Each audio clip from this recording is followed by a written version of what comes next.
Hello and welcome. मैं हूं ज्योति। आप देख रहे हैं चुनावी समर, जहां पर एक और ताजा अपडेट के साथ हम हाजिर हैं।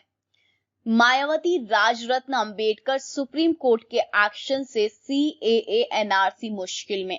बाबा साहेब के संविधान की रक्षा के लिए सुप्रीम कोर्ट एक्शन में, तो दूसरी ओर मायावती और राजरत्न अंबेडकर होंगे एकजुट। दरअसल आज की चर्चा का विषय ये है कि क्या देश के मौजूदा हालात में बाबा साहेब का नया बनाया हुआ संविधान लोगों के लिए संजीवनी होते हुए भी खतरे में है, और क्या सुप्रीम कोर्ट मायावती और राजरत्न अंबेडकर संविधान को बचाने के मिशन में सफल होंगे।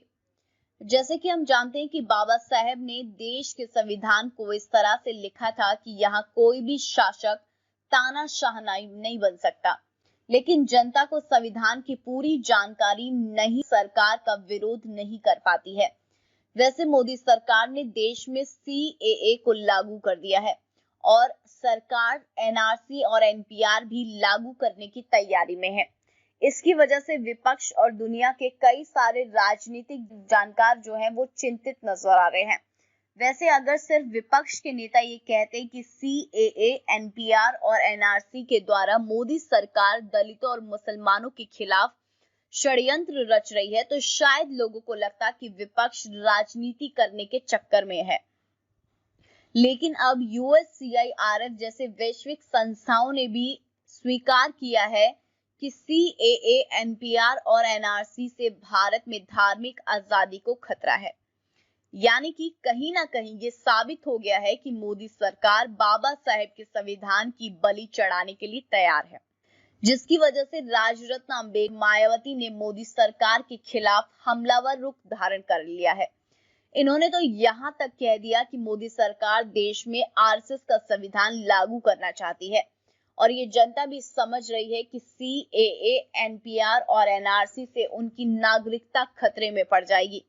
खैर, देश में स्थितियां अभी भी इतनी ज्यादा बदतर नहीं हुई है कि इन कानूनों को रोका ना जा सके।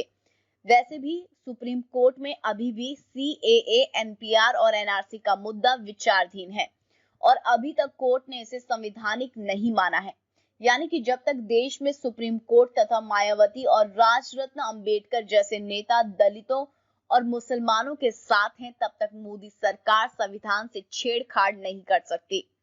इस तरह हम ये कह सकते हैं कि मोदी सरकार भले ही आरएसएस के कारण बाबा साहेब के बनाए संविधान को बदलना चाह रही हो, लेकिन अगर देश की जनता एकजुट हो जाए तो फिर राजरत्न अंबेडकर और मायावती के आंदोलन और सुप्रीम कोर्ट के एक्शन से मोदी सरकार इतना मजबूर हो जाएगी कि उन्हें इन कानूनों को वापस लेना पड़ जाएगा। तो देखते हैं क्या कुछ होता है, लेकिन इस पर आपकी जो भी राय है आप प्लीज कमेंट सेक्शन में लिखें। Thank you so much. Keep watching today's for more news.